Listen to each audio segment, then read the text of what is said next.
Korang dah tengok dah bajet 2026 pada tahun ini. Baru kejap semalam dia telah dibentangkan oleh Perdana Menteri kita, Dr. Seri Anwar Ibrahim. Dan saya tengok pembodohan itu diteruskan. Tapi bukan pada saya, bukan pada rakyat yang lain. Tetapi kepada walanon lah. Contohnya berkenaan dengan pendidikan percuma. Engkau sembang apa ni? Cakap pendidikan percuma melalui PTPTN. Mana-mana orang miskin tegar boleh dapat pendidikan percuma kerana PTPTN akan bagi pinjaman dan tak payah bayar. Tapi dia tak perincikan kalau tak payah bayar tu kena dapat first class dulu ke ataupun memang takkan payah bayar langsung. Sebab ia still berkenaan dengan pinjaman. Sebab PTPTN ni dia bagi pinjaman. Okey, dan kononnya dia nak merealisasikan lah janji dia sebelum ini. Dia katakan pendidikan percuma.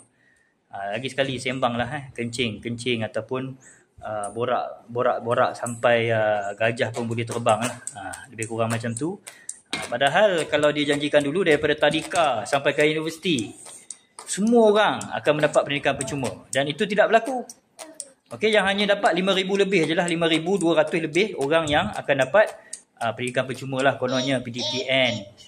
Dapat dibayar untuk student yang anak-anak B40 yang nak masuk dekat universiti.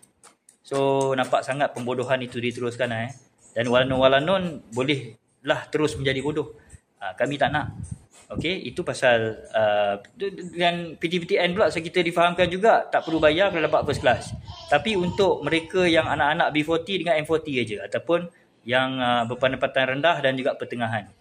Dulu zaman Najib yang kau kata sakau, yang kau kata penyamun, yang dah masuk penjara, kamu gembira dia masuk penjara. Bukan zaman Najib aja, sebelum itu zaman Pak Lah.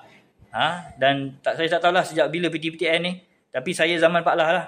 Tak payah bayar sebab saya dapat first class. Tak kisah kalau kamu T20 ke B40 ke M40 ke. Tak payah bayar kerana ianya nak menghargai student yang telah berjaya mendapat first class. Tapi sekarang ni kita tengok hanyalah untuk M40 dengan B40.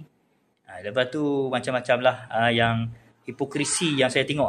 Saya gunakan lagi perkataan ini sebab saya pun dah kena ban nak buat live. Hipokrisi yang saya tengok adalah apabila mereka bergembira dengan STR dan juga SARA dan hakikatnya itu adalah suatu yang mereka dulu pernah panggil sebagai dedak. Sampai cakap, awas, dedak ada di jalan raya, jangan kutip. Kalau kutip pun, kita kena jatuhkan kerajaan Barisan Nasional. Siapa yang cakap tu? Anon.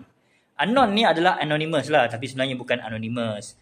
Anon adalah Abang Non. Dia sendiri tweet, dia kata dekat rakyat, awas, dedak. Awas dedak, dia kata.